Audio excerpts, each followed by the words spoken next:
आत्ताचा hotshot topic की मुलींच्या वाढलेल्या अपेक्षा होणाऱ्या नवऱ्याकडून. मुलींची अपेक्षा हेच आहे की मी आणि माझा नवरा, त्याच्या पलीकडे त्यांना विश्व नाही आहे. पती जेव्हा यशस्वी असतो तेव्हा काय म्हटलं जातं की पत्नीचं खूप सॅक्रिफाईस आहे याच्यामध्ये. पण एखादी पत्नी यशस्वी होते तेव्हा पुरुषाचं सॅक्रिफाईस कधीच दिसत नाही लोकांना. सध्या तोकडे कपडे घालण्याचा खूप ट्रेंड आलाय मुलींमध्ये. तर अंगप्रदर्शन याच्यामधनं केलं जातं आणि अंगप्रदर्शन करणं म्हणजेच मॉडर्न असणं का? मी डोक्यावर पदर घेऊन फिरते, मग मी मॉडर्न नाही आहे का? तर मी विचाराने मॉडर्न आहे. गावाकडे जेव्हा एखादी आपण मुलगी बघ, ती गावाकडे एकदम साधी वगैरे असते, कपडे साधे घालत असते, पण ती शहरात जेव्हा येते तेव्हा ती अचानक एकदम मॉडर्न होऊन जाते. म्हणजे एकदम तो 180 डिग्री चेंज असतो. तर मग त्यामुळे कधी कधी लोकांचं मत असं पडतं की हे तर स्वातंत्र्याचा स्वैराचार चालू आहे.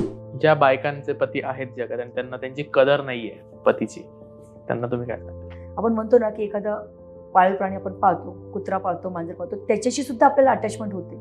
आपली त्याच्याशी अटॅचमेंट होते, ज्याच्यासोबत आपण राहतो त्याच्याविषयी जर आपली अटॅचमेंटच होऊ शकली तर मग आपण कसा संसार केला? पती नसणं किंवा आपला नवरा आपल्यासोबत नसणं, काय भावना असते? खूप दुःखदायक भावना असते. मी उदयजन सोडून पाऊल टाकणं कधी आयुष्यात विचार केलेला नव्हता.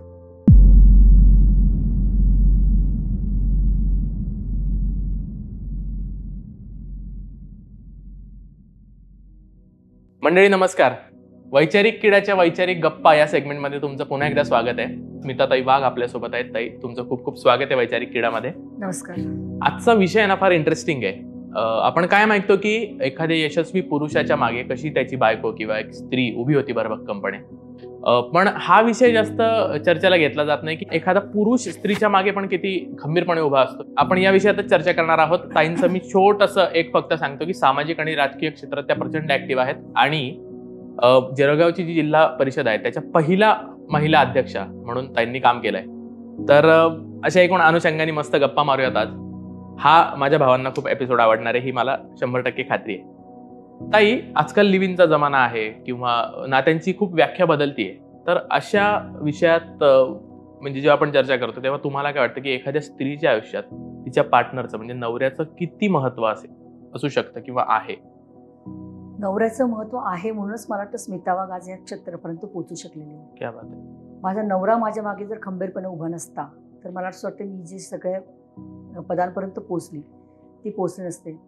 एकत्र कुटुंब पद्धतीमध्ये जसं एकमेकांना सगळ्यांना समजून घ्यावं लागतं. प्रत्येकाच्या संवाद दोष असतात, गुण पण असतात. दोष डिलीट करायचे असतात, गुण लक्षात घेऊन एकमेकांना एकोप्याने राहायचं असतं. त्याच्यामध्ये मला वाटतं खंबीरपणे नवरा पुढे राहिला. त्याच्या आयुष्यात त्याची खूप स्वप्न होती, पण त्याची सगळी स्वप्न पूर्ण झाली असं नाही आहे. पण माझ्या स्वप्नांना त्यांनी मात्र कधी थांबवलं नाही. मला माहिती आहे की बऱ्याचदा असं होतं की त्यांच्या ॲम्बिशन्स असतात आणि ते पूर्ण होऊ शकत नाही. आणि बायकोच्या ॲम्बिशन असेल तर तिला कुठेतरी थांबवलं जातं की माझं पहिले पूर्ण झालं पाहिजे. पण त्याच्या मात्र विपरीत माझ्या नवऱ्याचं राहिलं. त्याचं म्हणणं की कर, तुझ्यात ते गट्स आहे, तू पुढे जाऊ शकते, या क्षेत्रामध्ये तुला चांगल्या पद्धतीने काम करता येऊ शकतं. तर त्या वेळेला प्रत्येक ठिकाणी त्याने मला पुढं केलं आहे. म्हणजे कधीही माझा पाय मागे खेचला नाही आणि नवरा होता म्हणूनच मला असं मी इथपर्यंत पोहोचू शकले.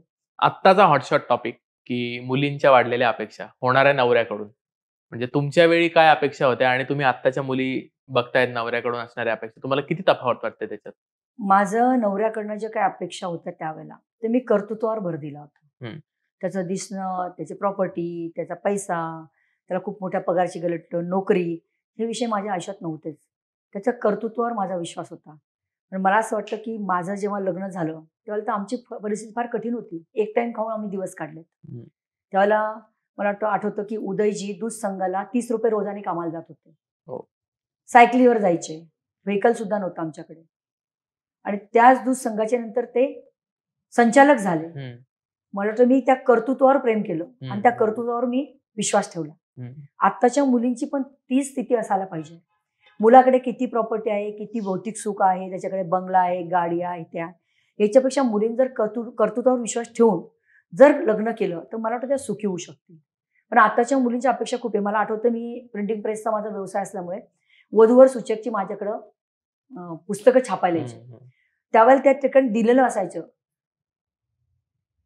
नोकरी करणारा हवा, इतक्या पगाराचा हवा, सासू सासऱ्यांची जबाबदारी स्वीकारली जाणार नाही, असे बायोडेटा जेव्हा मी बघायचे तेव्हा मला अतिशय वाईट वाटायचं. कारण मी एकत्र कुटुंबातली आहे आणि मी जेव्हा उदयजीशी लग्न केलं ते एकत्र कुटुंब हा एक माझा महत्वाचा आवडीचा विषय होता. त्याच्यासाठी त्यांनी करताना हा विचार पण त्यांनी ठेवला पाहिजे आणि कर्तृत्वावर मला जास्ती भर दिला पाहिजे. हा महत्वाचा मुद्दा मला असं या ठिकाणी आहे. तुम्ही एवढ्यातल्या मॅट्रिमोनियल साईटवर अपेक्षा पाहिल्या का मुलींच्या? खूप कठीण आहेत अपेक्षा. त्या बघितल्यानंतर वाईट वाटतंय सगळं बघून, की कर्तृत्व बाजूला राहतं, फक्त भौतिक सुखाकडे त्या बघतायत. गाडी, बंगला, ऐशो आराम याच्यावर त्यांचा जास्ती भर आहे. आणि वाटतं हे कुठेतरी चुकतंय. तुम्ही आता जे उत्तर दिलं ना, त्याच्यावर मुलींचं असं म्हणणं असतं पण, की आम्ही प्रॅक्टिकल आहोत. आम्हाला नकोय सासू-सासऱ्यांची जबाबदारी. माझी अशी अपेक्षा आहे आणि मला असा नवरा मिळावा. मुलींची अपेक्षा हेच आहे, की मी आणि माझा नवरा त्याच्यापर्यंत त्यांना बरोबर. विश्व नाही आहे. आता बघतोय का आपण एकाकी जीवन जगतायत. जेव्हा पूर्वी एकमेकांमध्ये काही दुःख असेल, अडचण निर्माण झाली तर आपल्याला आजी-आजोबा असायचे, काका-काकू असायच्या. आपण त्यांच्याशी त्या गोष्टी शेअर करायचो, बोलायचो, की असं संकट. त्यावेळेला ती काकू खंबीरपणे उभी राहायची आणि त्या प्रसंगात त्या मुलाला बाहेर काढण्यासाठी प्रयत्न किंवा मुलीला असेल तर बाहेर काढण्याला प्रयत्न करायची. बरोबर. पण आता तसं होताना दिसत नाही, कारण ते दोघंच असतात. आणि जेव्हा संकट येतं तर दोघांमध्ये संवाद आणि त्यावेळेला जो पाठीमागे मॉरल सपोर्ट पाहिजे तो आता राहिलेला नाहीये. आणि त्यावेळेला त्या प्रसंगात मग कुठेतरी डिप्रेशनमध्ये जातात, कुठे अडचणी निर्माण होतात. आणि म्हणूनच म्हणतो त्या ठिकाणी नंतर मग आता आपण घटस्फोटाचं प्रमाण जे वाढलंय त्याचं कारण ते पण आहे, की दोघांमध्ये संवाद साधताना दोघंच असतात, सोबत कोणीच परिवार नसतो. तो जर परिवार राहिला असता तर दोघांमध्ये कुठेतरी सामंजस्य घडवायला. आता आम्ही पण नवरा बायको होतो, उदयजी मी, आमच्यात पण आमचे वाद होत होते. पण त्यावेळेला माझी सासू घरात असायची. माझं चुकलं असेल तर ती मला सांगायची, ज्यांचं चुकलं ते ती त्यांना सांगायची. आणि मग कुठेतरी तो संवाद घडून यायचा. आता ते राहिलं नाही ना. दोघं जण अपेक्षा तेव्हा लग्न करताना हेच असतं, की आम्ही दोघं, आम्हाला जबाबदाऱ्या नको. आता ते इथपर्यंत झाले की आम्हाला मूल पण नको. हो, आता त्यावर तिथपर्यंत यायला लागलंय, की आम्ही दोघं बस संपला विषय आमचा. पण ह्या गोष्टी कुठेतरी मूल सुद्धा तुम्हाला कुटुंब बांधून ठेवण्यासाठी मूल असतं.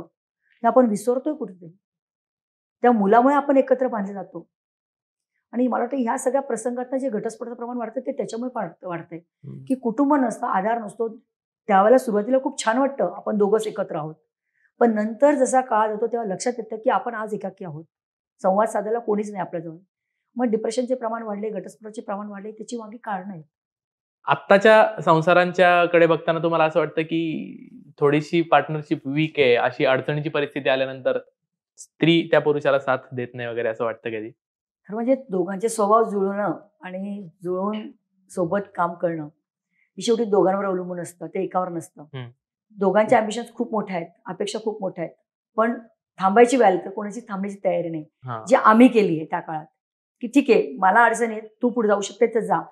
खंबीरपणे जो माझ्यासोबत राहण्याचं काम त्यांनी उदयजीने त्या काळात केलं. ते आता नाहीये म्हणून मला असं वाटतं त्या अडचणी निर्माण झाल्या. तर कुठं थांबायचं आणि कुठं पुढे जायचं हे आपलं दोघांनी एकमेकांना समजून ठरवलं पाहिजे असं मला वाटतं. म्हणजे एकमेकांच्या अपेक्षा घेऊन लग्न करतो आपण, पण लग्नाच्या पहिल्याच 1-1.5 वर्षामध्ये असं होतं, की काहीतरी फेल्युअर येतं एखाद्या व्यक्तीला. ते पूर्वी म्हटलंच जायचं ना, की लव्ह मॅरेज टिकत का नाही? तर त्यावेळेला ते एक वय असतं, त्यावेळेला ते प्रेम होतं. पण ते टिकवण्यासाठी नंतरच्या ज्या गोष्टी कराव्या लागतात. खरं म्हणजे काही आपण पिक्चरमध्ये बघतो, की झाडाच्या मागे एकमेकांचे फिरून आपण गाणी म्हणतो, ते करतो, ते करतो. असं काही नसतं. ऍक्च्युअल परिस्थिती आयुष्यामध्ये जीवन जगताना खूप वेगळी असते. अगदी बरोबर. आणि त्या वेगळ्या परिस्थितीला सामोरं जाताना मग त्यावेळेला पिक्चर कामात नाही पडत. तर त्यावेळेला एकमेकांमधला विश्वास आणि एकमेकांमधला विचार त्यावेळेला महत्वाचा असतो. आणि तो मला वाटतं जर मिळाला तर मग पुढे जाण्याला एक चांगली संधी असते. खूप जण चर्चा करताना असं म्हणतात, की मुलींवर कमी जी बंधनं केली आहेत आता आपण, म्हणजे अगदीच आता स्वातंत्र्य दिलंय, तर या स्वातंत्र्याचा मुलींकडून गैरफायदा घेतला जातो. मला वाटतं कुठून तरी घराण्याचा संस्कार कुठे कमी पडत असतो. जसं म्हणजे स्पर्श मुलांना कळला पाहिजे, वाईट आणि चांगला, हे शिक्षण जसं आता आम्ही दिलं पाहिजे, तसं मला असं वाटतं की मुलांच्या बाबतीमध्ये ज्या गोष्टी घडतायत आता त्या सगळ्याच वाईट आहेत, सगळ्यात चांगलं असं नाही आहे. जुनं ते सोनं नवीन जाऊ दे मरा लागू नये असं नाही आहे. तो जुन्यातल्या काही गोष्टी जर चांगल्या होत्या त्या आपण घेतल्या पाहिजे, नवीनही आपण स्वीकारल्या पाहिजे. आणि त्या जर स्वीकारल्या तर मला असं वाटतं या काम करायला कुठं अडचण यायला पाहिजे असं मला वाटत नाही. आणि त्या गोष्टी आम्ही आमच्या मुलांवर त्याच पद्धतीने ठेवल्या आहेत, की जर एखादी घटना घडली आयुष्यात तर तिथंच तिचा प्रतिकार पण करता आला पाहिजे, तितकं सक्षम तुम्ही बनलं पाहिजे. तर त्यामुळे उशिरा येणं हा काही त्याच्यातला विषय असू शकत नाही, पण त्या विश्वासाने मुलांना सक्षम बनवणं हे आईवडिलांचं काम असलं पाहिजे. म्हणून ते करायला पाहिजे, ते केलंय आपण आता. आपला नवरा आपला मित्र असणं किती महत्वाचं आहे? खूप गरजेचं आहे. मित्र होता म्हणूनच सगळ्या गोष्टी इतका संसार चांगल्या पद्धतीने पार करू शकलो. मुलींशी त्यांचे संबंध जे होते ते अगदी मित्रत्वाचे होते. म्हणजे इतर घरांमध्ये मुलींच्या म्हणण्याला ती किंमत नसेल, पण आमच्याकडे त्यांच्या दृष्टीने मुलींचं पण मत असायचं. त्यांचा जो स्वभाव होता उदयचा, ते 4 लोकांचा सल्ला घ्यायचे, पण त्यांना जे करायचं तेच करायचे. पण ते समोरच्याला रिस्पेक्ट द्यायचे. म्हणजे समोरच्याला हे वाटायचं की नाही मला विचारतोय एवढा, म्हणजे मुलींना वाटायचं की वडील माझा सल्ला घेत आहे, कुटुंबात वाटायचे की माझा सल्ला घेतात, मित्र कंपनीत वाटायचं की ते माझा सल्ला घेत आहेत, पण त्यांना करायचं काय हे त्यांचं ठरलेलं असायचं. पण ते सगळ्यांना रिस्पेक्ट द्यायचे आणि एक एक माणूस ते जोडून ठेवायचे. खूप गोष्टी मी त्यांच्याकडनं शिकले. हा एक त्यांच्यातला तो गुण होता की ते जोडून ठेवायचे आणि मला वाटतं त्याच माध्यमातून त्यांनी मला जोडलं म्हणूनच आमचं लग्न झालं. आज उदयजी या जगात नाही आहेत. पती नसणं किंवा आपला नवरा आपल्यासोबत नसणं, काय भावना असतात? खूप दुःखदायक भावना असते. मी उदयजींना सोडून पाऊल टाकणं कधी आयुष्यात विचार केलेला नव्हता, पण तो करावा लागला. तो दिवस आजही मला आठवतो. कुठेही त्यांच्या तब्येतीचा प्रॉब्लेम नव्हता. भैरवी लग्न होऊन 9 महिने झाले होते. बंगल्याचं काम सुरू होतं. भैरवी आर्किटेक्ट, त्यासाठी ती आलेली होती. तिच्या मैत्रिणी होत्या. खूप आनंदात होते. एक एक क्षण आनंदाचा ते उपभोगत होते. सकाळी उठले, नेहमीप्रमाणे पेपर वाचले, अंघोळीला जातो. अंघोळीच्या बाथरूमच्या दरवाजापर्यंत भैरवीने ते मारामारी करत गेले. खूप फ्रेंडली नातं होतं मुलींशी. मीच ओरडले, किती वेळ मारामारी करा, सोडा आता, जाऊ दे बाबांना अंघोळीला. त्याच्या 10 मिनिट अगोदर भैरवी त्यांच्या मांडीवर बसून नाश्ता केला. खुर्चीवरून उठ म्हणत होती भैरवी त्यांना. ते उठत नव्हते. म्हणजे मला त्याच खुर्चीवर बसून नाश्ता करायचा. ते उठत नव्हते. त्यांच्या मांडीवर बसून नाश्ता केला. अंघोळीला गेले, तिथंच कोलॅप्स झालं. जे मी आयुष्यात कधीही विचार केला नव्हता की मी त्यांच्याशिवाय पाऊल टाकू शकेल. मला प्रत्येक गोष्टीला त्यांचा सल्ला लागायचा. मला कुठं जायचं असेल, भाषण करायचं असेल तरी मुद्दे आम्ही एकमेकांना द्यायचो. मला ते खूपदा म्हणायचे की माझ्यापेक्षा स्मिता तू खूप चांगलं बोलतेस, पण तरी तू हे जर पॉईंट्स घातले तुझं भाषण अजून चांगलं होईल. तू पॉईंट्स लिहायला शिक. बोलताना कधी कधी आपण महत्त्वाचा विषय सोडून देतो. खरंच मला आजपर्यंत वहीन पेन घेण्याची गरज नाही पडली.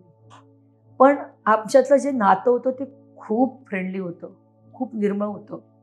त्यांच्यापेक्षा आयुष्यात पाऊल टाकणं मला कधी जमलं नाही आणि जमणार नाही असं मी त्यांना नेहमी म्हणायचे.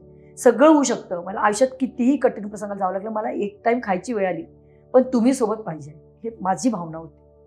कारण आम्ही शरीरावर कधी प्रेम केलं होतं, आम्ही मनावर प्रेम केलं होतं. तो प्रसंग विसरता येत नाही. आज त्यांच्याशिवाय जगणं आमच्यासाठी खूप कठीण आहे. आजही ते आमच्या आयुष्यातनं गेले नाही. आजही मला ते कुठेतरी मला असं वाटतं की माझ्या अवतीभोवती आहे. कुठेतरी सांगताय की स्मिता लढ, मी तुझ्या सोबत आहे. नाही लढते. समाजात ज्या मुली आहेत की ज्यांना खूप अर्ली स्टेजला पण कधी कधी पतीचा वियोग सहन करावा लागतो, पतीचं निधन होतं, ते खूप खचून जातात आणि पुन्हा उभारी घेण्याची त्यांची क्षमताच राहत नाही, पण आयुष्य तर जगावंच लागतं. तर त्यांना काय सांगत? राजकीय सामाजिक क्षेत्रात जेव्हा जीवन जगत होते किंवा जगते, ज्याही कुठे कोणाच्या घरात दुःखद घटना घडत असेल तर मी जाते. मी गेल्यानंतर त्यांचं काही दुःख परत मी आणू नाही शकत, पण निदान गेल्यानंतर त्यांना कुठेतरी मनाला कुठेतरी आधार मिळावा म्हणून मी जात असते. तर ज्यावेळेला अशा कमी वयातल्या मुलीच्यावर असा प्रसंग जेव्हा येतो तर तिला मी इतकी पटकन सांगायची की नाही बेटा, तू विसरलं पाहिजे, मुलांच्या पाठीमागे उभं राहिलं पाहिजे. आज मुलांसाठी तू आई आणि वडील दोघे भूमिका तुला कराव्या लागतील, हे मी तिला सांगत राहायची. पण ज्यावेळेला माझ्यावर हा प्रसंग आला त्यावेळेला मला आता ते जाणवतंय की सांगणं खूप सोपं आहे, पण प्रत्यक्ष कृती खूप फार कठीण आहे, खूप कठीण आहे. पण त्या मुलींना मी हेच सांगेल की जसं मी आज स्वीकारलंय की उदयशिवाय मला जीवन जगायचं आहे, तर ते पाऊल टाकावं लागतंय. मनाचा एक कोपरा कुठेतरी दुखावलेला आहे. एका डोळ्यात आनंद आहे, एका डोळ्यात अश्रू आहे.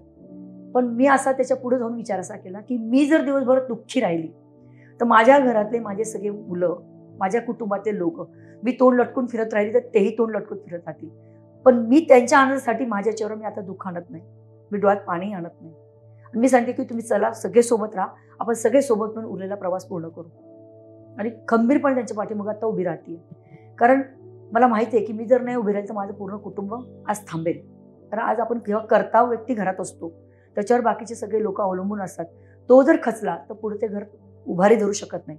आणि कदाचित मी उदयनंतर, मला आजही आठवतो तो दिवस, उदयला जाऊन 17 दिवस झालेले होते आणि 17व्या दिवशी माझं अधिवेशन होतं. मला इथं सांगायला हरकत नाही आहे, मला देवेंद्रजींचा पण फोन आला होता. त्यावेळेला ते मुख्यमंत्री होते. चंद्रकांत दादांचा फोन आला होता मला, त्यावेळेला ते प्रदेश अध्यक्ष होते, की स्मिता आज जर तू थांबलीस तर आयुष्यात परत उभी राहू शकणार नाहीस, तू बाहेर पड.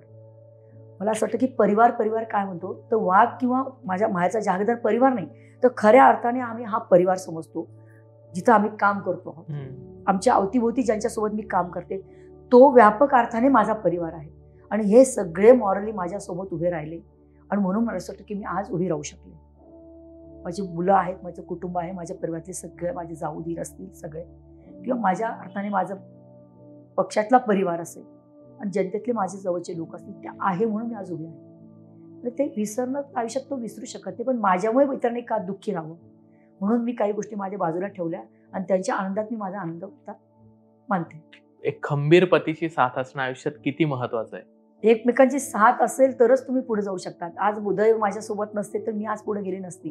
आणि तो जो विश्वास एकमेकांवर तो जर नसता तर आज कुटुंब व्यवस्था किंवा इथपर्यंत संसार झालाच नसता ना.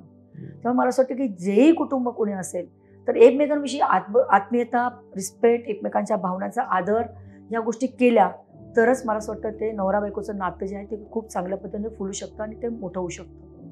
आणि तो विश्वास आणि ते प्रेम मनापासून, शरीरावर तर प्रेम असलंच पाहिजे पण मनावर पण तितकंच प्रेम असलं पाहिजे. एकमेकांना आदर दिला पाहिजे, एकमेकांच्या भावनांची कदर केली पाहिजे.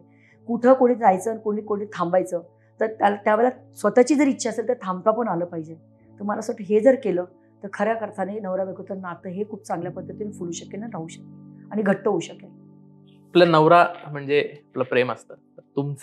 तुमच्या नवऱ्यासोबतचा एखादा असा प्रसंग की तो कायम लक्षात राहील, कधीच विसरला जाणार. त्याला आम्ही समोर नव्हतो दोघं. मी मुंबईत होते, ते अमळला होते. सकाळी त्यांचा मला फोन आला, मी पोचले की त्यांना.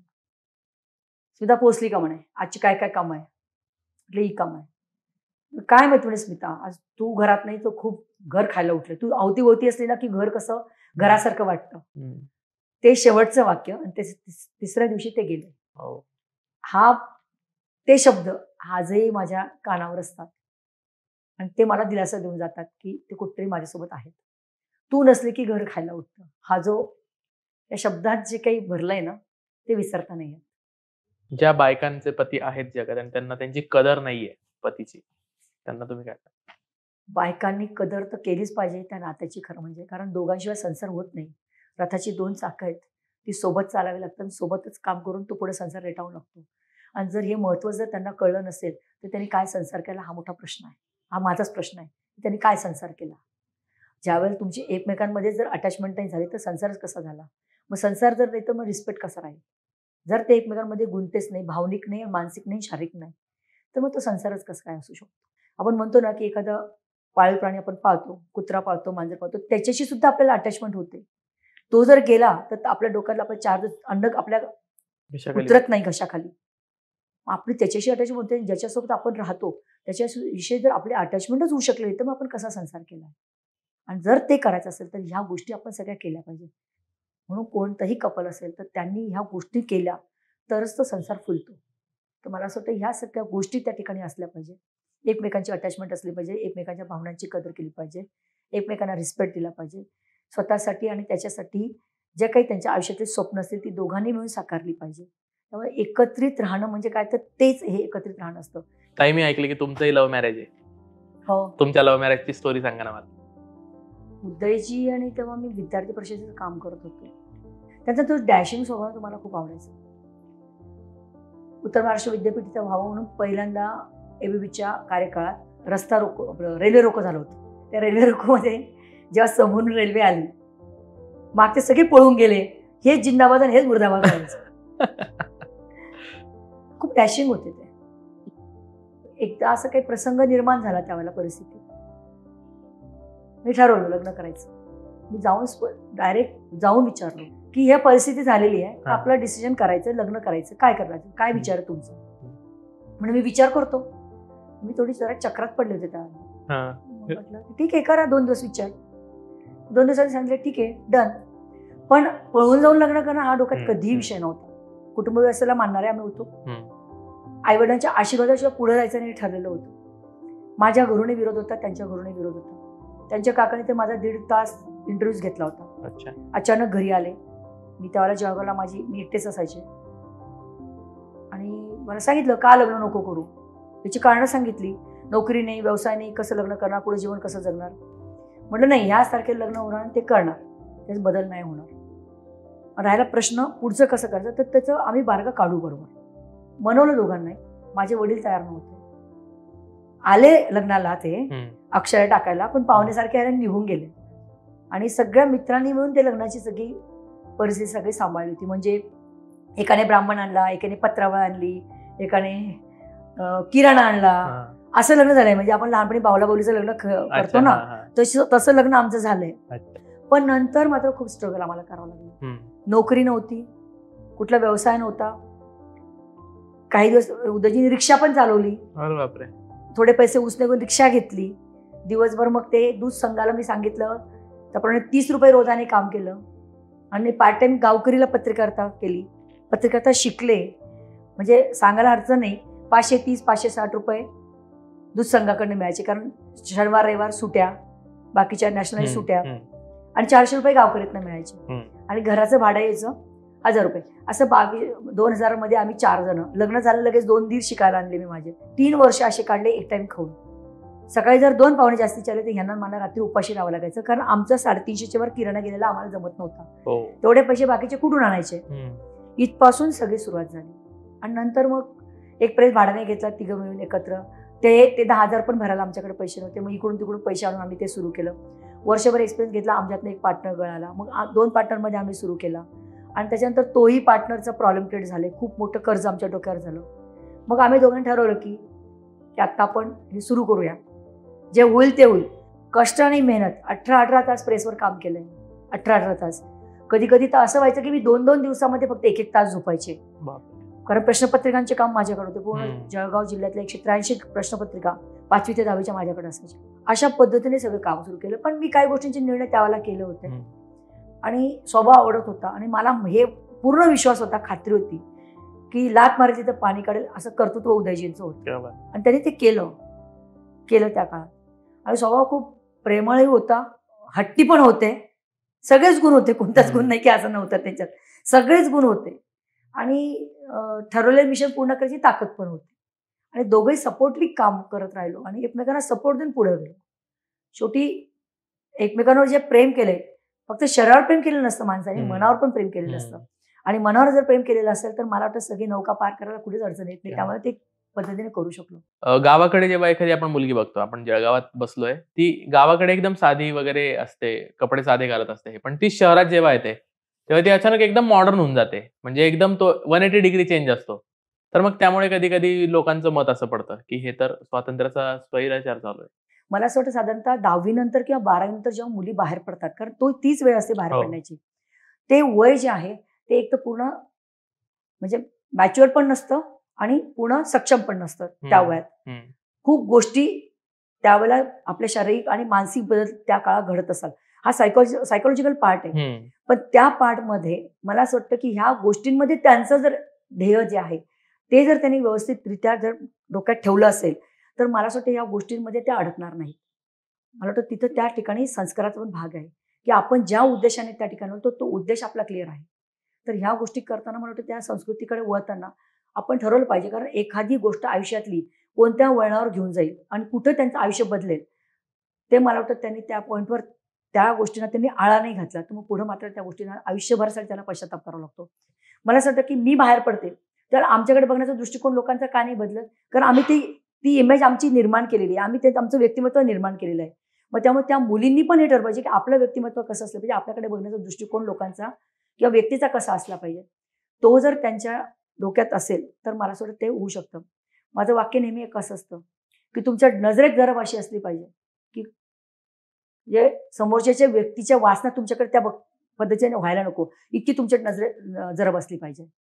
आणि ती जरब जर तुम्ही ठेवता आली तर मला वाटतं या गोष्टी घडणार नाही असं मला वाटतं. सध्या तोकडे कपडे घालण्याचा खूप ट्रेंड आलाय मुलींमध्ये. म्हणजे एक घालते म्हणून तिचं बघून दुसरं घालते. फॅशनचा पण तोच ट्रेंड आहे. तर अंगप्रदर्शन याच्यामधनं केलं जातं आणि अंगप्रदर्शन करणं म्हणजेच मॉडर्न असणं का? तुम्हाला काय वाटतं याच्याबद्दल? हे बघा, व्यक्ती स्वातंत्र्य आहे. कोणी कसं राहावं, कसं जगावं हा आपण नाही सांगू शकत. व्यक्ती स्वातंत्र्य आहे. पण मला असं वाटतं की मी डोक्यावर पदर घेऊन फिरते मग मी मॉडर्न नाही आहे का? तर मी विचाराने मॉडर्न आहे. काळ जसा बदलतोय तसे मी माझे विचार बदलते. जे चांगले आहेत ते मी घेते आहे. मग मी मॉडर्न नाही का? तोकडे कपडे घालण्याने तुम्ही मॉडर्न असं नाही होते. तुम्ही विचाराने कशात ते पण महत्वाचं आहे. विचार तुमचे मॉडर्न असले पाहिजे. अंगप्रदर्शन करणं म्हणजे मॉडर्न आहे असं होत नाही. उलट अंगप्रदर्शन करण्यामुळे समोरच्याचा बघण्याचा दृष्टिकोन तुमच्याकडे त्या पद्धतीने होतो आणि म्हणूनच बाकी विपरीत घटना घडतात. हे कुठेतरी मला वाटतं कनेक्ट आहे असं मला वाटतं. ओके. मी डोक्यावर पदर घेऊन फिरते. मला बऱ्याचदा त्या ठिकाणी बघितलं की नाही ताई म्हणजे काय, तर डोक्यावर पदर घेतली म्हणजे स्मिता वाघ, मोठं टिकली लावली म्हणजे स्मिता वाघ. हा लोकांचा आता बघण्याचा माझ्याकडे दृष्टिकोन झालेला आहे. मला ते आवडतं म्हणून मी करते. मला साडी घालायला पूर्वीपासून आवडते. मी कॉलेज येऊनपासून साडी घालते. मी कॉलेजमध्ये असताना बसून माझी मोठी टिकली लावते. वेळ पडली तर मी रात्री 2 वाजता सुद्धा पोलीस स्टेशनला निघून जाते. 2 वाजता सुद्धा. मला आठवतं की आमच्याकडे एका पेट्रोल पंपवाल्याचा खून झालेला होता रात्रीच्या 11:30-12ला. माझा मोबाईल खराब झाल्यामुळे नवीन मोबाईलमध्ये माझा कार्यकर्ता ते फोन त्या ट्रान्सफर करत बसला होता. मला फोन आला की ताई असं असं झालंय, तुम्हाला कळलं का? रात्रीचे 12 वाजलेले होते. मग मी त्याला म्हटलं की 2 व्हीलरवर त्या कार्यकर्ता म्हणजे चल आपल्याला जायचंय. म्हणजे कुठं पोलीस स्टेशनला गेले. सगळा प्रसंग त्या ठिकाणी मी पूर्णपणे सांभाळला. 4 वाजता त्यांच्या घराला पोलीस संरक्षण दिलं. नंतर मी घरी आले. पण ह्या गोष्टीसाठी म्हणून की स्वातंत्र्य आणि स्वैराचार याच्यात तो फरक आहे. विश्वास पण तुमच्याविषयी असला पाहिजे, तुमच्या घरात, तुमच्या लोकांमध्ये, समाजामध्ये, की कोणतंही काम करायला जाते ते ही योग्य कामासाठी चाललेली आहे. तर तो विश्वास त्या ठिकाणी संपादन केला पाहिजे. तर मला वाटतं या गोष्टी मी ते करते. मग तिथं माझ्या डोक्यावरचा पदर मला अडला नाही ना. प्रसंगानुसार मी ते काम केलंय. मी मॉडर्न कपडे घातले, मी घरात बसली असती त्या दिवशी तर ते योग्य नसतं झालं. अगदी बरोबर. तर त्यावेळेला माझ्या डोक्यावरचा पदर आडवा नाही आला. मी विचाराने मॉडर्न आहे, विचाराने मी पुढं आहे आणि ज्या ज्या प्रसंगाला जिथं सामोरं जायचं त्या ठिकाणी मी सामोरे जाते. मग हे विचार माझे महत्वाचे आहेत असं मला त्या ठिकाणी वाटतंय. ताई, आता गप्पांमधून जाणवत आहे की तुम्हाला जळगावची सुपर वुमन असा टॅग द्यायला हरकत नाही. तर एक ओव्हरऑल सांगा ना मला, जळगावच्या पोरी कशा असतात? जळगावच्या मुली आमच्या बहिणाई घ्या, जळगावच्या मुली आमच्या प्रतिभाताई पाटील घ्या, जळगावच्या मुली आमची अमृता देशमुख घ्या, जळगावच्या मुली आमच्या सुरभी हांडे घ्या, आमच्या जळगावच्या मुली आज स्टेट नॅशनल खेळतायत. अशा किती उदाहरणं सांगू तुम्हाला मी जळगावचे. जळगावची मुलगी डॅशिंग आहे, आत्मविश्वास असलेली आहे आणि जिथं जाईल तिथं जाऊन काम करणारी आहे, नेतृत्व करणारी आहे. प्रत्येक क्षेत्रामध्ये गवसणी घालेल अशा आमच्या जळगावच्या मुली. मी एक 2-3 दिवस झाले जळगावमध्ये फिरतोय. मला असं जाणवलं की इथल्या मुली संस्कृतीला खूप धरून आहेत. हो आहे, जळगावचं कल्चरच तसं आहे. आमच्या मुली किती पुढे गेल्या तर त्या विचाराने पुढे गेल्या, पण संस्कृती टिकून ठेवणाऱ्या आहेत आणि संस्कृती जोपासूनच पुढे जाणार आहेत. कारण तो संस्कार जळगावचा आहे, तो संस्कार खानदेशाचा आहे. त्यामुळे कुठल्याही क्षेत्रात गेला, अवकाशात जरी गेल्या तर त्या संस्कृती विसरणार नाही अशा जळगावच्या मुली. आता तुम्ही म्हणालात की कुठेही जरी गेले तरी संस्कृती वगैरे विसरत नाहीत आणि हे सगळं. पण मग तरी जळगावचे पोरपोरी बाहेर का चाललेत शहर सोडून? जेव्हा महाराष्ट्रातल्या मोठमोठ्या शहरांची नावं घेतली जातात, नाशिक, पुणे, मुंबई वगैरे अशा, पण त्याच्यात जळगावचं नाव येतं, पण विकसित शहरांचं जेव्हा नाव घेतलं तेव्हा जळगाव कुठेतरी मागे पडतं असं वाटतं. काय ते आमच्या जळगावकरांसाठी खरंच खूप मोठं दुःख आहे. शिक्षणामुळे बाहेर जावं लागतंय, नोकरी व्यवसायाच्या निमित्ताने बाहेर जावं लागतंय, कारण इथं बऱ्याच गोष्टींच्या अडचणी आहेत. त्याचा जर विचार केला तर इथे मोठे उद्योगधंदे नाही. मुलांनी इथं थांबावं याच्यासाठी जो काही वातावरण या ठिकाणी पाहिजे, मोठ्या इंडस्ट्री पाहिजे, ते इथलं वातावरण नाही. त्यामुळे मुलांना आपल्या रोजगारासाठी, पोटापाण्याच्या चिंतेसाठी इथून बाहेर पडावं लागतंय. हे आमच्यासाठी खरं म्हणजे दुःख आहे. पण हे दुःख गोठवून चालणार नाही. आता याच्यासाठी मार्ग शोधावा लागणार आहे. मग मार्ग शोधण्यासाठी काय करावं लागेल? इथे इंडस्ट्री आणावं लागतील, मोठे उद्योग व्यवसाय इकडे आकर्षित व्हावे याच्यासाठी इथं माहोल बनवावा लागेल. जळगावला कनेक्टिव्हिटी खूप चांगली आहे. इथं रेल्वेची कनेक्टिव्हिटी आहे, दळणवळणाची सगळी साधनं आहेत. आता एअरपोर्ट आहे, एअरपोर्टच्या माध्यमातून बऱ्याच गोष्टी या ठिकाणी सुरू झाल्या आहेत. पण आता स्टार्टअपच्या माध्यमातून मुलांना नोकरी करणारे नाही, नोकरी देणारे बनवण्यासाठी जे काही प्रयत्न चाललाय तो अतिशय महत्वाचा आहे. आमची जी काही मुलं आहेत इथं, जी नोकरी व्यवसायाच्या निमित्त किंवा शिक्षणाच्या निमित्ताने बाहेर पडतात, तर त्यांची जन्मभूमी आणि कर्मभूमी एक होण्यासाठी मी जळगावसाठी काम करणार हे नक्की. आणि जन्माला ते ह्या ठिकाणी आले आणि ह्या ठिकाणीच त्यांना उभं करण्यासाठी आम्ही कर्मभूमी त्या ठिकाणी वातावरण निर्माण करू एवढं वाटतं नक्की.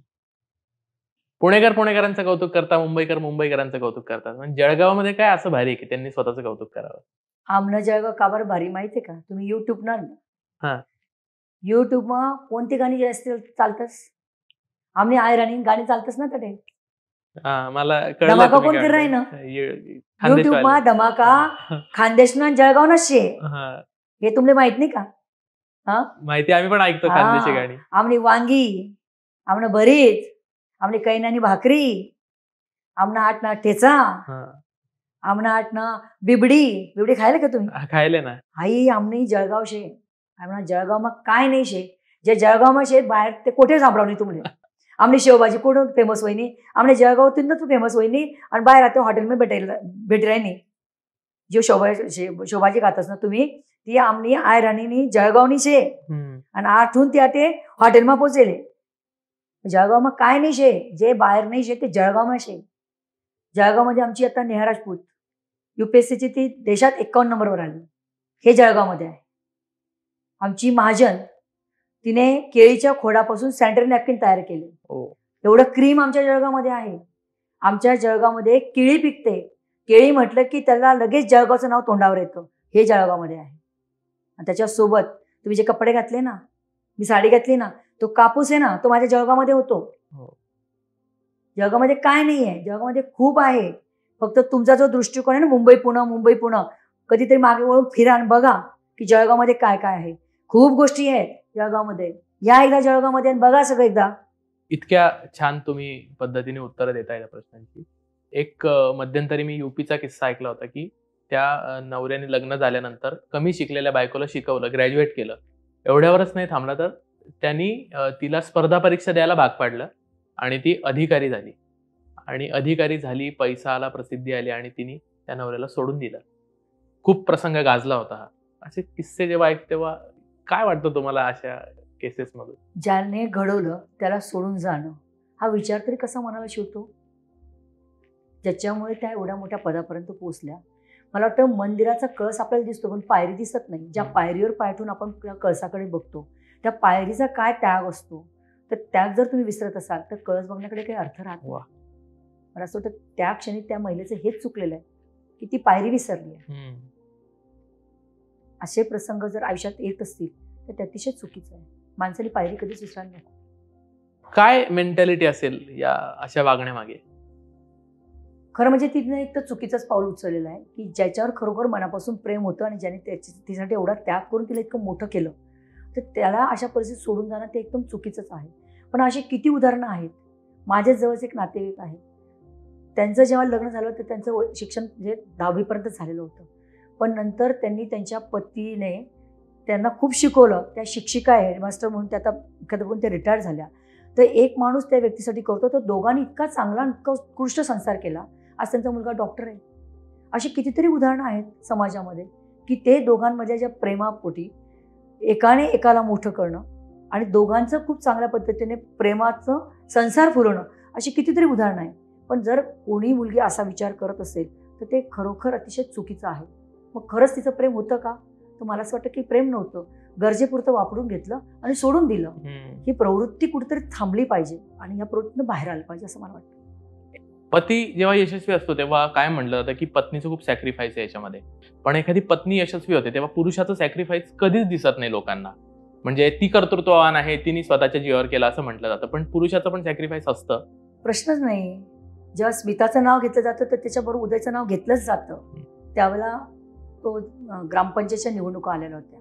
त्याने ग्रामपंचायत लढवली आणि तो सरपंच झाला. त्यावेळेला म्हणजे सदस्यांमध्ये सरपंच होतो. म्हणजे खूप कमी वयातला पहिला भाजपचा सरपंच अंबळ तालुक्यात तो झाला. तेवढ्यावर ते थांबले नाही, त्यांना पुढे अजून जायचं होतं, कारण त्यावेळेला त्यांनी युती शासन होतं, खूप काम केलेलं होतं. पण हे करत असताना नंतर तुम्हाला माहिती की जिल्हा परिषद राखीव झाली. तर त्यावेळेला माझी अजिबात इच्छा नव्हती लढवायची आणि मला त्यावेळेला आदेश दिले गेले पार्टीकडे की तुला लढवायची आहे, कारण एक एक माणूस महत्वाचा असतो, त्याच्याशिवाय जिल्हा परिषद अध्यक्ष बसत नाही. त्यावेळेला त्यांची इच्छा होती पण नाईलाजाने ते लढवू शकले नाही. जसा प्रसंग आला तसं त्यांनी मला पुढं केलं की स्मिता तू हे कर, तू करू शकते, तुझ्यात ते गट्स आहेत. मनातल्या इच्छा आपल्या थांबवून दुसऱ्याला पुढं करणं इतकं सोपं नसतं. मग ती बायको असो, बहीण असो, आई असो, मुलगा असो, कोणी असो. पण तेवढं मोठं मन ठेवणं हे प्रत्येकाला जमतं असं नाही आहे. बऱ्याच ठिकाणी आपण बघतो की ह्याच्यामुळेच घरात वातावरण बिघडतं की कोणाची तरी इच्छा असते त्याला थांबावं लागतं, मग ते आयुष्यभर तो त्या प्रसंगाला ते सामोरं जातात. पण मला वाटतं माझ्या त्या बाबतीत मी नशिबान आहे की मला नवरा खूप समजदार मिळाला आणि प्रत्येक ठिकाणी म्हणजे बिझनेस जरी सांभाळायची वेळ आली तर त्यावेळेला त्यांनी ते मला पुढं केलं की कर, तुझ्यात ते आहे, सांभाळ. एकमेकांवर प्रेम आहे या एका गोष्टीवर आयुष्यात येणारा कुठला पण प्रॉब्लेम सॉल्व्ह करू शकतात. 100% करू शकतो. दूर कशाला जाता? माझं उदयजींचंच घ्या ना. आमचं एकमेकांवर प्रेम होतं म्हणूनच आम्ही एवढ्या संकटातनं पार करपर्यंत पोहोचलोय. ते प्रेमामुळेच झालंय. प्रेम नसतं ते झालंच नसतं. तर ते 100% होतं, त्यात काहीच अडचण नाही. खूप खूप धन्यवाद. तुम्ही वैचारिक गप्पांवर आज आलात आणि खूप महत्वाच्या विषयावर आज आपण गप्पा मारल्या. मंडळी, आमचं टार्गेटच हे होतं हा विषय घ्यायचं, कारण एका पुरुषाच्या मागे जेव्हा स्त्री असते तेव्हा तिला क्रेडिट दिलं जातं, पण स्त्रीच्या मागे असणारा पुरुष कायम पडद्यामागेच राहतो, त्याच्याबद्दल जास्त बोललं जात नाही. तुम्हाला हा विषय कसा वाटला, या विषया संदर्भात तुमची काही मतं असतील तर कमेंटमध्ये नक्की कळवा. चॅनलला सबस्क्राईब करा आणि हा व्हिडिओ जास्तीत जास्त लोकांपर्यंत शेअर करा, जेणेकरून स्त्रीच्या मागे असणाऱ्या पुरुषाचंही मत सगळ्यांना कळेल. खूप खूप धन्यवाद. भेटूया पुढच्या भागात.